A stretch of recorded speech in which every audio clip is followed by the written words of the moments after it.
Ready for a deep dive? We're jumping into K.R.M. Morgan's Bridge of Souls. Oh, a great choice. This book will grab you. It blends historical thriller. Right. With these big questions, like... Exactly. About reality, about forbidden knowledge. Yeah, and it makes you think even after you put the book down. It really does. And at the heart of it is Tavish Stewart. Not your typical hero. No, not at all. I mean, he's a Scottish antiquarian. More at home with old artifacts, And suddenly he's caught up in this web of, danger, secret organization. It's a wild ride. But Stewart, he's resourceful. Oh, absolutely. Relies on his wits to escape. Remember that scene? Which one? There are so many. The vintage Mercedes practically falling apart as he's driving. Oh, right. Trying to get away during that high-speed chase. Intense. It shows his character, though. Adaptable. Resilient, too. Maybe a little lucky, even. A little bit. But then there are the emerald tablets. That's where it gets really interesting. That's the core of the mystery. Okay, so for our listeners, what's the deal with these tablets? Imagine this. 4 ancient tablets. Okay. Each one holds a piece of a prophecy. What prophecy? Powerful enough to reshape reality. Wow. If they're united, activated, What happened to world domination, unimaginable power, maybe even, to hold back? Catastrophe, complete destruction. Talk about high stakes. The story even brings in real historical figures. Like who? John Dee, the Elizabethan scholar. Right. He delved into the occult, tried to unlock these kinds of secrets. Makes you wonder, what if there's truth to those old stories? But Stewart's not alone in wanting the tablets. He encounters some characters. Let's talk Nissa Ad-Dajjal. Ah, the leader of Maelstrom. A shadowy organization. Nice, power-hungry. Charismatic, though. Dangerous combination. Deadly, actually. She'll use anything to get what she wants. Technology, ancient rituals, anything. It's like she loses a bit of her humanity as the story goes on. Consumed by the power. Exact. Makes you think about ambition, Where's the line? For sure. And then you've got Father Chin-Kwan. Now, he's interesting. He is a Japanese priest, but... Not your average priest. Not at all. Powers, abilities. Magic. Ancient magic. Bends reality, almost. It's hard to know. His true motives. Is he with Tavish? Against him? Every time they meet, you're left wondering. It's brilliant writing. And we can't forget Abdullah Shuan. Ad-Dajjal's right-hand man. Talk about intimidating. He just goes after what he wants. No hesitation. Proficient wills. His clashes with Stewart. Oh. So intense. Like a clash of ideologies. Exactly. You really feel how high the stakes are. And the setting.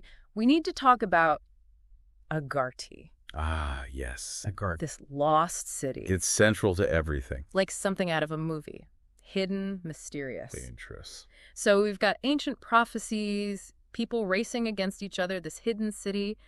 Where does it all go? That's the beauty of Bridge of Souls, right? Yeah. It pulls you in. Keeps you guessing until the very end. Masterfully done. It's not just about the prophecy, though. The book goes deeper, shows how different groups interpret it. Oh, I see.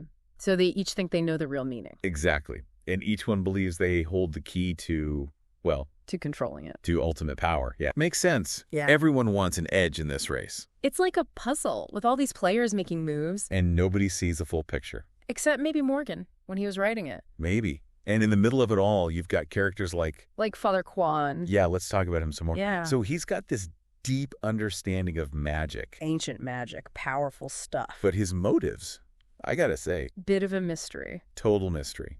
Ally to Tavish. Or is he playing his own game?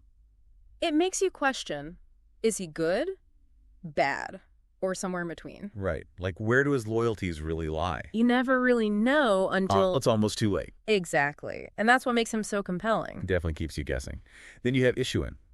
Ah, yes. Abdul Ishuan. A different kind of complexity. Different. How so? I mean, the guy is terrifying. Oh, absolutely. Ruthless. But what's interesting is his unwavering loyalty. To Ad-Dajjal. Right. He never questions, just acts. Does whatever she asks. And he's efficient about it. Deadly efficient. Yeah. When he goes after those tablets... No holding back. Their encounters, Stewart and Ishuan. Electric. The museum scene. Talk about a clash of cultures. Sword versus... Well, what does Stewart even have? His wits. His fists. Whatever he can find. You really feel the tension in those moments. It's action-packed, sure. But there's something more, too, right? Always. Morgan makes you think about the consequences of those actions. The why behind the fight. And speaking of high stakes... And intense places. We have to circle back to Agarthy. This hidden city. Tell us more. What's it all about? It's more than just a location, you know? It's like this nexus. Like Yeah. For ancient knowledge, forbidden magic. Almost like a character itself. It disappears, right? Throughout history. Exists outside of time as we know it. Hard to grasp. And its power comes from that, maybe. That it's always moving. Maybe? Or maybe it's what's inside. It's like a gateway to another realm. To somewhere that reality is, well, fluid. Sounds dangerous. Seductive, though, isn't it? Like, imagine the secrets you could unlock. Forbidden knowledge. There's always a price, though. Always a price. Agardi doesn't give up its secrets easily. People have tried, I bet. And they faced consequences. Dangers beyond imagination. Like opening a door you can't close. And the people who go there... They're never the same, huh? Changed forever. They see the true nature of reality. It breaks them. Sometimes. Or remakes them. It's a powerful force, Agardi. Not just on the people, though. What do you mean? I don't know. It's like it touches everything, past, present, future. That's the thing about this book. Morgan doesn't shy away from the big ideas. So just to be clear, we have a prophecy. Check. People racing against time, a shadowy organization, this mythical city. Check, check, check. And at the heart of it all, it feels like it's about choices. And their consequences. Exactly. That's what makes Bridge of Souls more than just a thriller. What do you mean? It forces you to confront those choices. In the book. And in your own life, what would you sacrifice? What are the consequences of your actions? It's powerful stuff. It's like Morgan is saying, hey, look closer. Question what you're told. Yes. And he does it in such a thrilling way, you get caught up in the action. The mystery. But then those deeper questions, they stay with you. And Tavish, at the center of it all, he's an everyman, really. Absolutely. Not some superhero with special skills. He's just a guy who finds himself in over his head. Yet he perseveres, relies on his wits. Makes mistakes along the way. Oh, yeah. He's human. You see his struggles. That scene where he's captured, brutal. Heartbreaking almost. You feel his pain. But he doesn't give up. Never. There's a strength in that, I think. An inspiration. Makes you wonder what we're all capable of when things get tough. When we're pushed to our limits, maybe we have more strength than we realize. It won't spoil the ending for our listeners. Right, right. Don't want to give it all away. But let's just say, Bridge of Souls leaves some threads hanging.